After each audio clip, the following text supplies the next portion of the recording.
very warm welcome from me. I will be talking about a bit of a journey that we made throughout the last 2 years, I would say. And to get started with that, let me take several steps back into the year 2008. And I probably don't tell anything new to any of you when I mention that in that year, MOOCs were invented by George Siemens and Stephen Downes in Canada, and later on, 4 years later actually, 2012, several people at Stanford and MIT and Harvard basically sort of picked up that idea, rearranged it, transformed it in a very different way, and started with the first MOOC platforms on Coursera, for example, Udacity, or edX. In that year, we also started in Germany with the Open HBI platform. I, back then, was working for the Hasso-Plattner Institute, which is back then was an adjunct institute to the University of Potsdam, and by now is a faculty at the University of Potsdam, the only private faculty at a public German university. That's a very unique situation that we had there. I'm not working for them anymore. I will come to that in a second. So basically, in the next 4 years, MOOC platforms showed up all over the world. Here in Thailand, Thai MOOC, in Japan, JMOOC, many platforms in many countries of the world. And I think I haven't got all of them here. It's just the ones that came into my mind immediately when I prepared those slides. On a very special note, personal note, 2016, that was the last time I've been here in Bangkok, the TAIL conference, and I had that in a very pleasant memory. So I got my first Best Paper Award at that conference, so that was a really nice experience. Getting back, also in 2016, at Georgia Tech, they came up with their first online master classes. And this is, at least to me, one of the inspiring role models for online education, for online universities. Also in 2016, we started to work with the World Health Organization. Back then, they came to us because they were looking for a platform to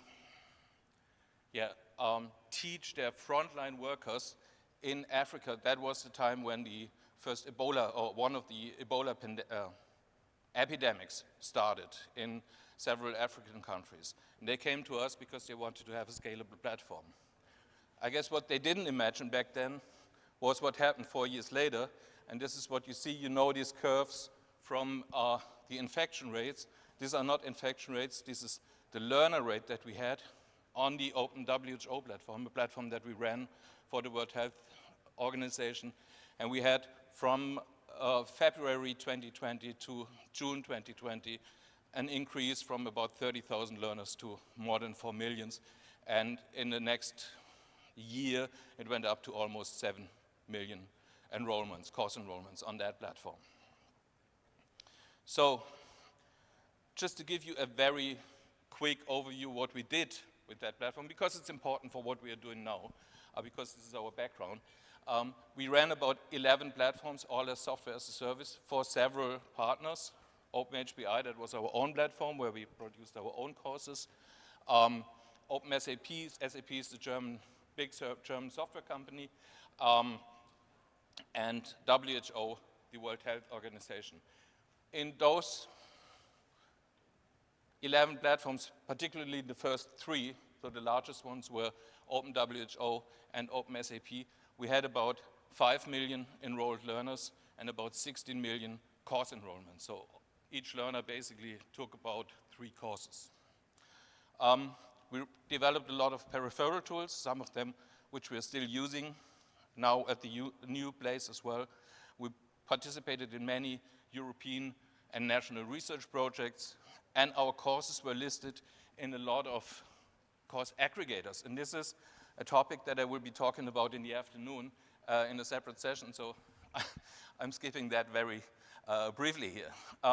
We've also been a member in several organizations, for example, the MOOC Hub, a conglomerate of German MOOC platforms, and the European MOOC Consortium. In that context, we produced about 60 research publications,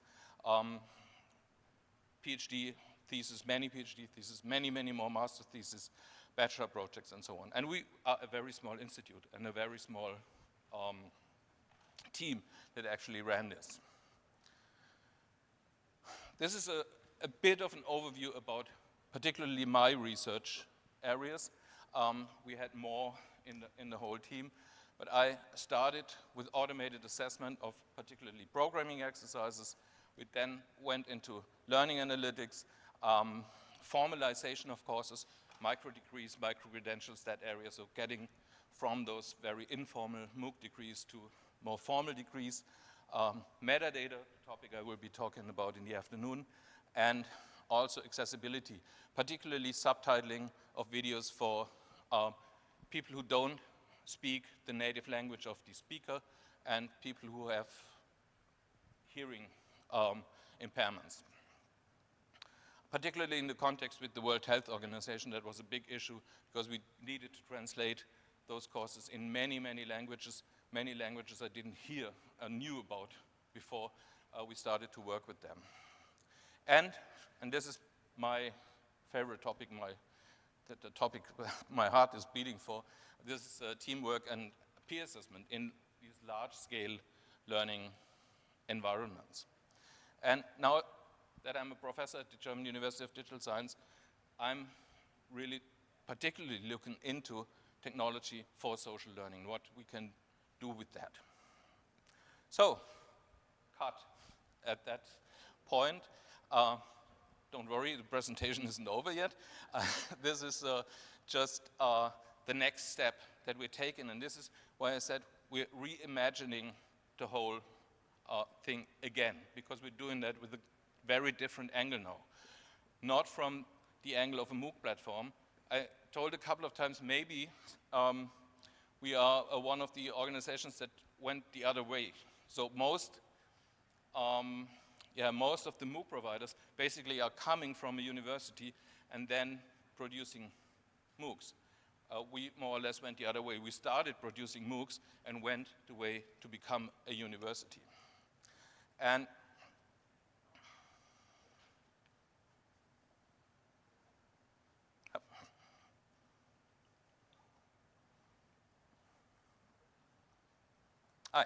here we go.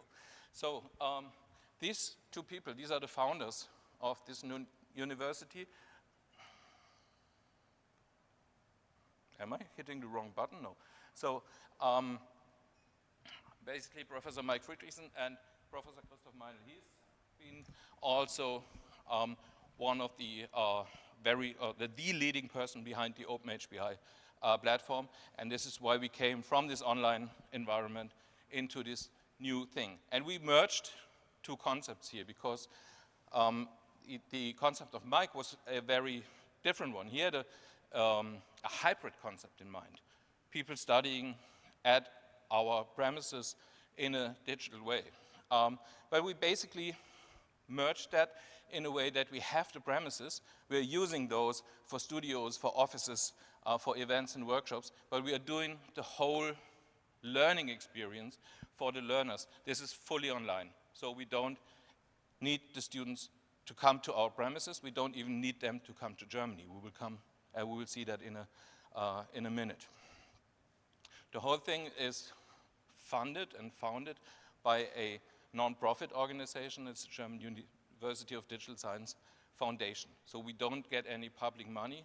We have to work with donations, and we have to work with the students' tuition fees. We're very sorry about that, but we need to make the thing sustainable, so it has to carry itself at some point. So how did we get from this MOOC platform and from these concepts, these very cloudy concepts actually, what we want to do, to an actual running and operating university in just 1 year? And it depends on who you ask. If you ask the people from the ministry, they say it never happened that fast before. If you ask our founders say it took ages. So it's really a question of perspective. So actually, we wanted to take the OpenHBI software and build the whole thing on that. We didn't do that for many reasons, and basically left behind the software and also the tech team. They just didn't want to come.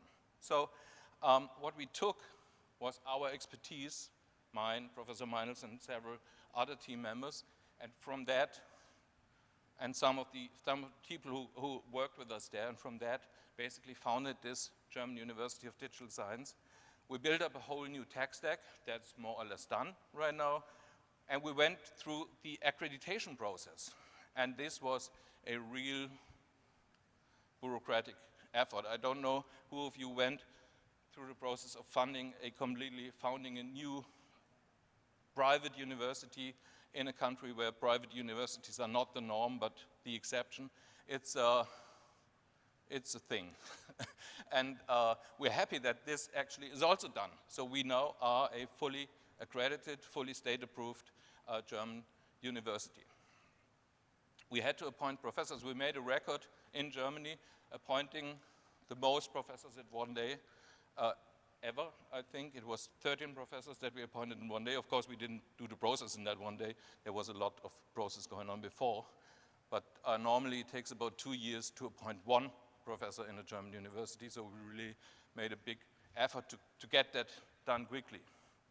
We have organized our professors not in faculties because we don't want to have these silos. We want to have interdisciplinary work. So we have research centers.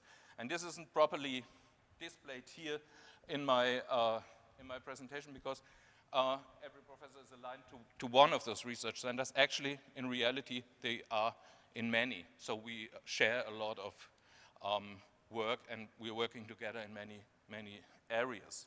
And we have research centers on extended reality, on AI, on digital transformation, on learning technologies, and on cybersecurity. These are the areas that we're covering. That's done as well. So still we're looking for professors, so if anyone is interested in looking for a new job, we're hiring currently, particularly in the area of cybersecurity. Of course, professors are very important, but they are actually not able to run such a platform on their own. So we needed a big team. We also built that up in a very, very short time. That's done as well.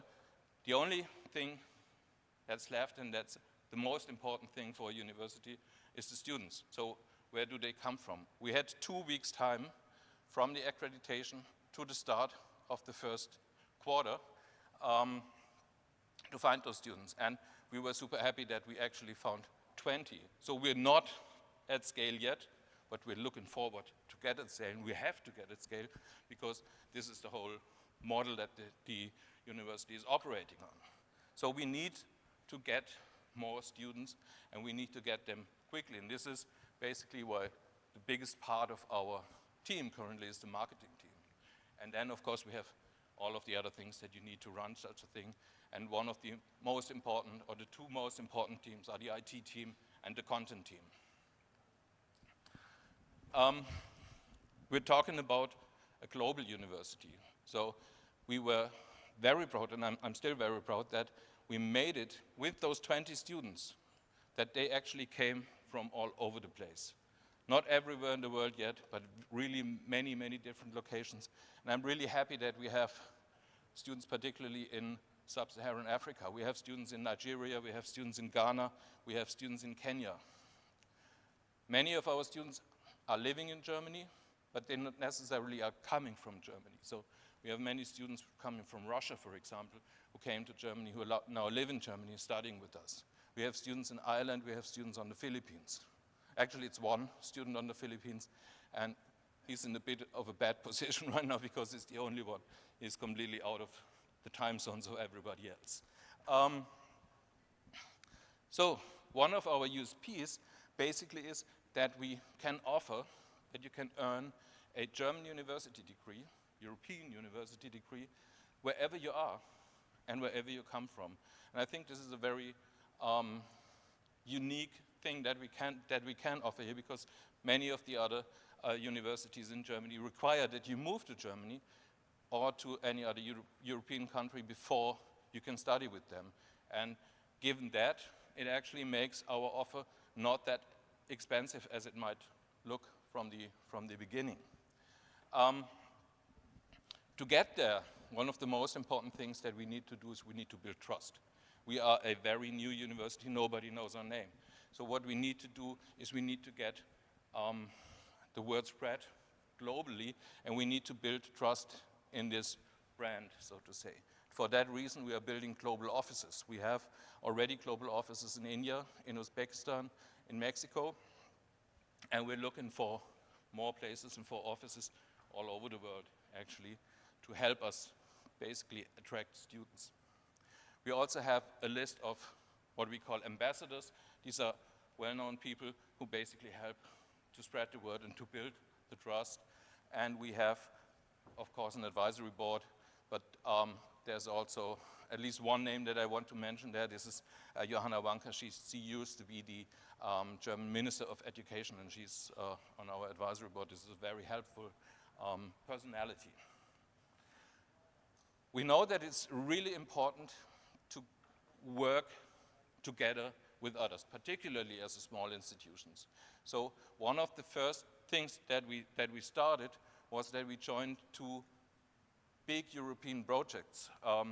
They're called Digital for Business and Digital for Security, and we're building up European master study programs, online study programs, with many other universities and consortium partners. You can see these consortiums are big. The Digital for Business is already quite big, but the one for Digital for Security is a huge consortium with so many partners, which is a blessing and a curse.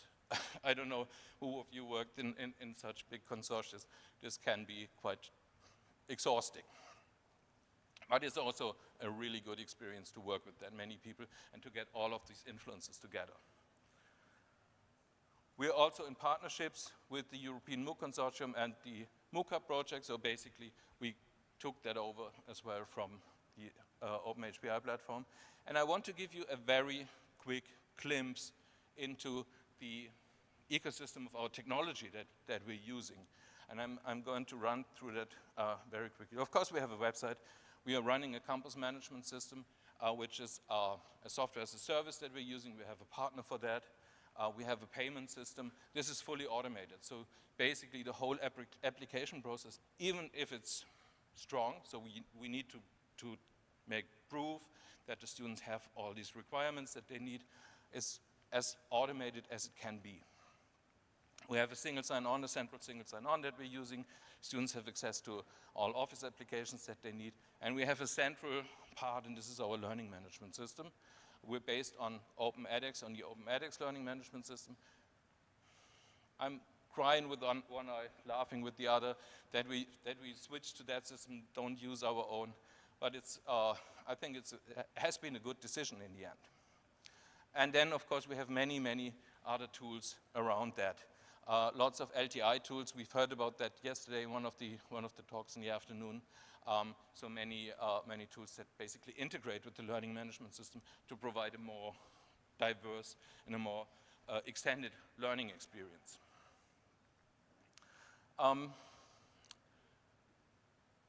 We basically have two parts that we're covering, and this is the German UDS. This is our central study program offering at the university, and then we have the German UDS Academy. And this is basically what OpenHBI used to be for the HBI. The German UDS Academy is for the German UDS. It's our MOOC platform, so to say. We're targeting very different audiences. We're targeting students on the one hand, lifelong learners on the other end. We have very different formats, formal formats, informal formats on the academy. It's a very different enrollment process for the university. You have to go through this typical application process we need to check that you have a bachelor's if you want to do a master's, and all these requirements need to be fulfilled. On the other hand, it's really a very simple registration. All you need is an email address. We have the study programs on the one side and open courses on the other side. And the one thing that's in between are the micro degrees that we're offering. And basically,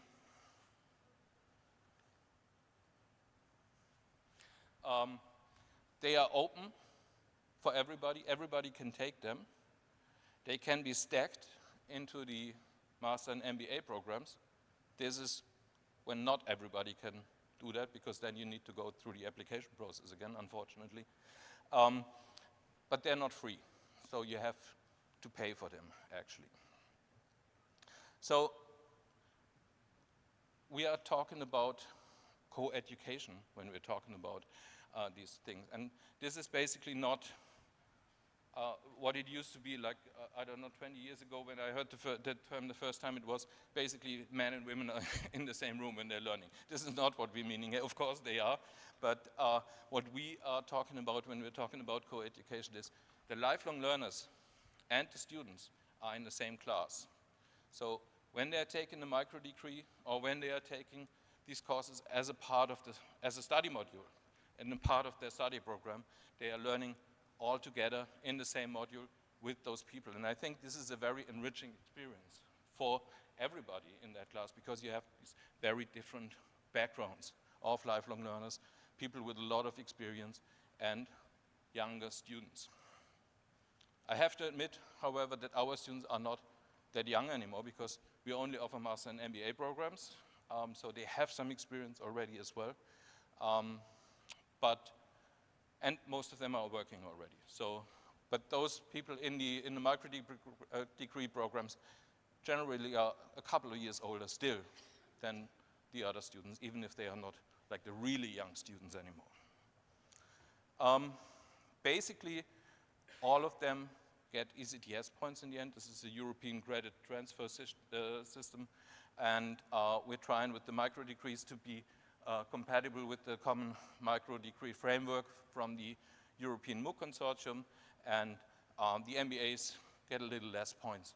They have a little less work in those. That is part of the organization of our study programs. This is an example for one of our master programs. We have 120 ECTS point 2-year programs for the masters, and you can see you can cover quite a bit of that with micro degrees, actually. It's not necessarily an economic reasonable decision to do that, because that will be way more expensive than if you just do the program. But you can get started, for example, with a micro degree and then decide to do the whole program. There's only a couple of things that you cannot do as a micro degree, for example, to write your master thesis and so on. Basically the same for the MBA programs. They are 1-year programs, 60 ECTS study plans, and we are planning to offer a bachelor by the end of next year. So we're getting started with the masters and the MBA programs, and we're basically getting then to the bachelors as well.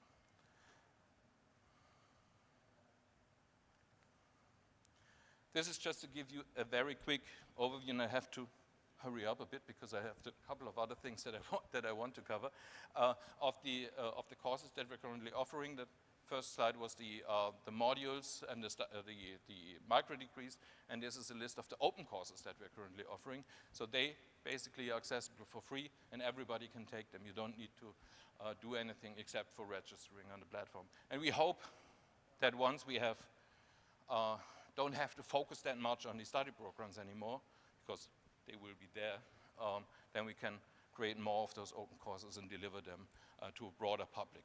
Because I think with my background from MOOCs, this is one of the things that my heart is beating for, so I want to do that, and I think it's a very important thing to do.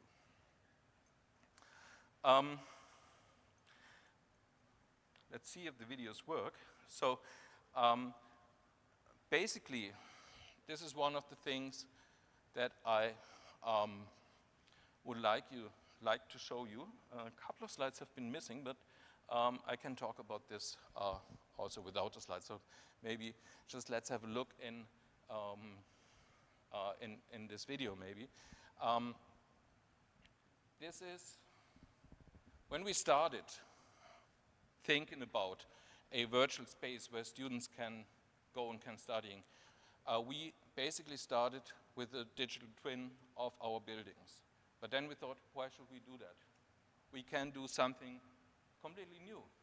Students don't even know how our building looks like because they've never been there. So we can do something which is completely out of space, or we can do something which is in a fantasy world. And this is basically what we tried to do. And let me see if I can. No, I can't. Maybe you can start this video here. We don't need the sound. But we can have the sound, that's also fine. So basically this is a 3D world that we start to create. It's a prototype. It's not far from being ready. And this is a very first presentation of that thing during our first welcome weeks for the first students. And you can see a couple of them. A couple of those avatars also have already the faces of some of our co-workers, the guys who are working on that, and we don't even have to take care of physical restrictions, so students can fly if they want. On this platform, one day you should be able to do and everything. This one over here is not a video. This is actually an avatar that we produced. This is one of our former students, and basically you can feed it with whatever text you want, and it will be able to produce that text in whatever language you want. And we want to bring those avatars into this 3D virtual world so that they're there all of the time for the students so that they can ask them whatever questions they have. So, the slides that I missed, I will come to them now. One of the things that I think is very important to do, this is to go beyond those classical MOOCs in such study programs. We cannot just do videos and self-tests and stuff like that. So what we try to bring into these programs is something like project-based learning, teamwork with the students, and also with industry partners. We did a couple of projects already that I did in my Python classes, for example, when we've been working with the OpenEdX platform team, with the XM Collaborative, and so on. So, to come to the end of my presentation, what we are looking for is basically all sorts of collaboration. We're really, you saw that with the European projects, we're really open to and embracing collaboration in any kind. There might be joint research projects, there might be joint study programs, there might be double degree programs. We're talking to a couple of institutions about that already, and we're really open for things like that to talk about. And yeah, we're also offering our services as university as a service. This is a term that we kind of coined. So if you ever have a shortage of a certain topic, you can send your students to us, and we're open for that. And with that, I'm already done with my presentation. And thank you a lot for your attention in these early hours of the morning.